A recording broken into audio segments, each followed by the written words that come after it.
মজাদার tiffin recipe. বাইরে থেকে কোনো বিশেষ উপকরণ আনার দরকার নেই, অথচ স্বাদ হবে অসাধারণ। এই রেসিপিটি বিকালে চায়ের সঙ্গে, পরিবারের আড্ডায়, বাচ্চাদের টিফিন কিংবা হঠাৎ আসা অতিথি আপ্যায়নে একদম উপযুক্ত। অল্প সময়ে কম খরচে খুব সহজে তৈরি করা যায়। আসসালামু আলাইকুম এভরিওয়ান, আরজুস কিচেন 93 চ্যানেলে সবাইকে স্বাগতম। আসুন কথা না বাড়িয়ে ভিডিওটি শুরু করা যাক। প্রথমে আমি একটি বোল নিয়েছি আর বোলে নিয়ে নেব দুটো ডিম আমি এক এক করে ভেঙে দিচ্ছি। এরপরে আমি 1 কাপ পরিমাণ চিনি নিয়ে নেব।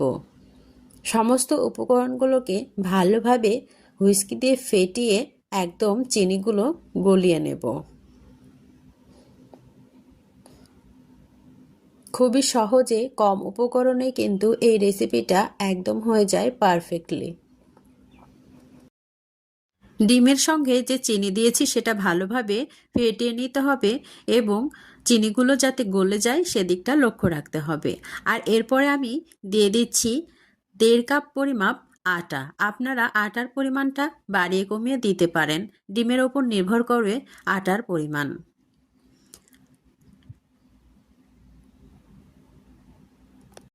আর এখানে আমি দিয়ে দিচ্ছি 1/2 কাপ পরিমাণ সুজি। এখানে আমি ব্যবহার করব 1 টেবিল চামচ ঘি। আপনারা রান্নার তেলটাও ইউজ করতে পারেন। এখানে দিয়ে দিচ্ছি স্বাদ মতো লবণ আর 1 চামচের 4 ভাগের 1 ভাগ দিয়ে দিলাম বেকিং সোডা। আর এখানে দিয়ে দিচ্ছি 1 কাপ পরিমাপ গুঁড়ো দুধ। ব্যাস এতটুকুই, আর কিছুই লাগছে না। সমস্ত উপকরণগুলোকে ভালোভাবে মেখে মথে ডো তৈরি করে নিতে হবে। ভিউয়ার্স, ভিডিওর এ পর্যন্ত যারা চলে এসেছেন একটা লাইক দিতে ভুলে গেছেন, অবশ্যই একটা লাইক দিয়ে পুরো ভিডিওটা স্টার্ট করার অনুরোধ রইল। আমি প্রত্যেকটা স্টেপ অনেক ভালোভাবে বুঝিয়ে দিয়েছি, পুরো ভিডিওটা দেখে নিলে খুব সহজেই কিন্তু এই রেসিপিটা আপনারা বানিয়ে নিতে পারবেন। এখানে মেখে নেওয়ার সময় একটু হাতে লেগে যাবে, আর হাতে যদি একটু ঘি বা তেল নিয়ে নেন তাহলে কিন্তু খুব সহজেই হাতটা পরিষ্কার হয়ে যাবে। তবে আমি এখানে হাতটা পরিষ্কার করে ফিরে আসছি। এখানে হাতটা পরিষ্কার করার পরে হাতে সামান্য তেল মাখিয়ে নিয়ে এখন পিঠার শেপটা আমি দিয়ে দিচ্ছি। কিভাবে পিঠার শেপটা আমি দিয়ে দিচ্ছি একটু মনোযোগ সহকারে দেখলে আপনারা খুব সহজে বুঝে নিতে পারবেন। দেখুন, একটু লম্বাচে এবং সাইডে একটু কোনাচে করে চ্যাপটা করে দিয়ে কিন্তু আমি একটু ডিজাইন করে নেব। আপনারা ঠিক এভাবেই রেখে দিতে পারেন কিংবা যে যার মতো শেপ দিয়ে নিতে পারবেন। আমি একটা কাঁটা চামচের সাহায্যে সাইড থেকে একটু ভাঁজ করে একটু ফুলের মতো আমি শেপ দিয়ে নিচ্ছি।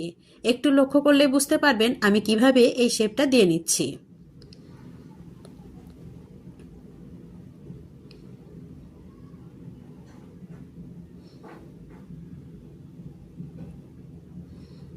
বাচ্চাদের টিফিনে যদি এরকম ফুল করে শেপ দিয়ে বাচ্চাদের টিফিন দেওয়া হয় তারা কিন্তু খুবই মজা করে খায়, এবং মেহমানকে যদি এভাবে দেওয়া হয় তাহলে কিন্তু খুবই ভালো হবে এবং সবাই প্রশংসা করবে।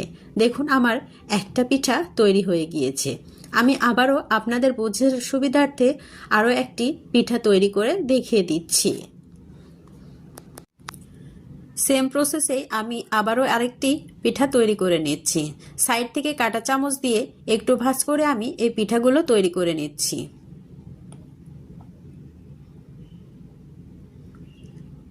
মাঝখানে একটু কাঁটা চামচের বেশি করে ফুটো করে দিয়েছি। দেখুন, দেখতে কতটা সুন্দর লাগছে এবং খেতেও কিন্তু দারুণ লাগে এই রেসিপিটি।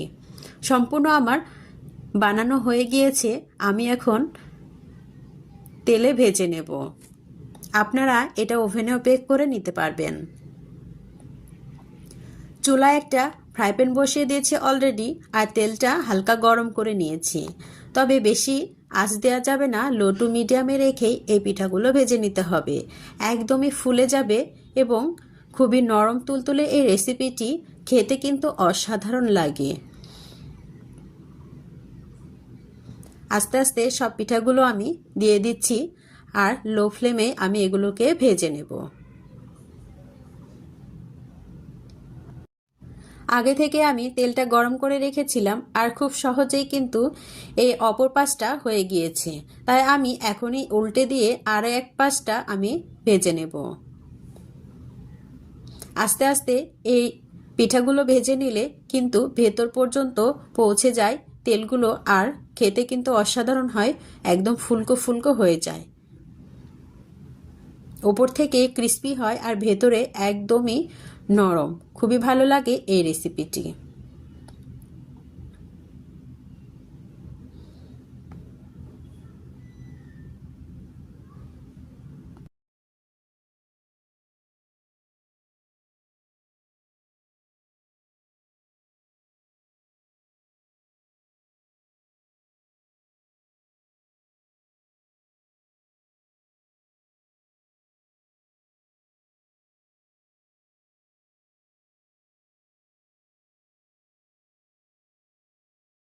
এই পিঠাগুলো কম আঁচ দিয়েই কিন্তু ভেজে নিতে হবে।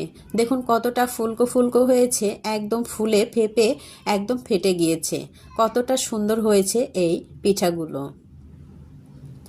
যেগুলো হালকা কাঁচা ছিল সেগুলো আমি ভালোভাবে ভেজে নিয়েছি। এখন আমি উঠিয়ে নিচ্ছি সবগুলো পিঠা।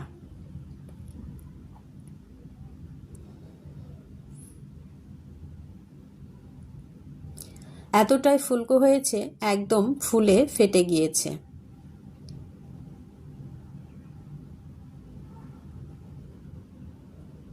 ঝটপট টিফিন রেসিপিতে কিন্তু এটা ব্যবহার করতে পারেন। একদমই খুব সহজ এবং কম উপকরণে এই রেসিপিটি তৈরি করা যায়।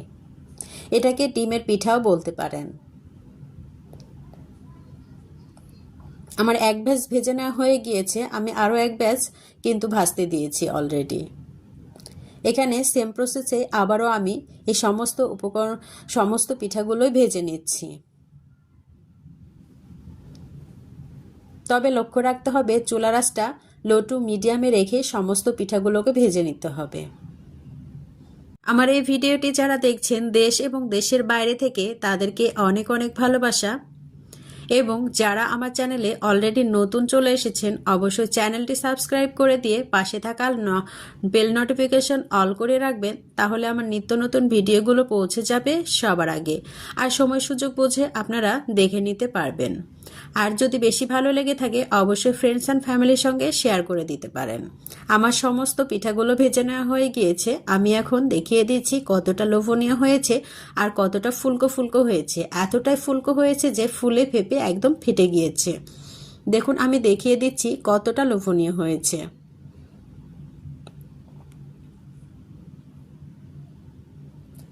অবশ্যই বাসায় ট্রাই করবেন, খুবই ভালো লাগে এই পদ্ধতিতে পিঠাগুলো বানিয়ে নিলে।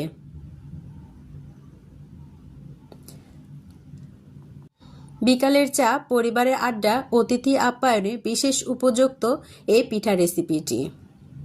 আমি একটা আপনাদের ভেঙে দেখাবো ভেতরে কতটা সুন্দর হয়েছে, কতটা ভেতরে নরম এবং কতটা সুন্দর হয়েছে। খেতে কিন্তু অসাধারণ ছিল এই পিঠা রেসিপিটি। সহজ কিছু উপকরণ দিয়ে এই পিঠা রেসিপিটি তৈরি করলাম। আপনাদের কাছে কেমন লাগলো অবশ্যই কমেন্ট বক্সে জানাতে ভুলবেন না। আবারও নেক্সট ভিডিওতে দেখা হবে নতুন একটি রেসিপির মাধ্যমে। সে পর্যন্ত সকলেই ভালো থাকবেন। সকলের সুস্বাস্থ্য কামনা করে এখানে বিদায় নিচ্ছি। আল্লাহ হাফেজ।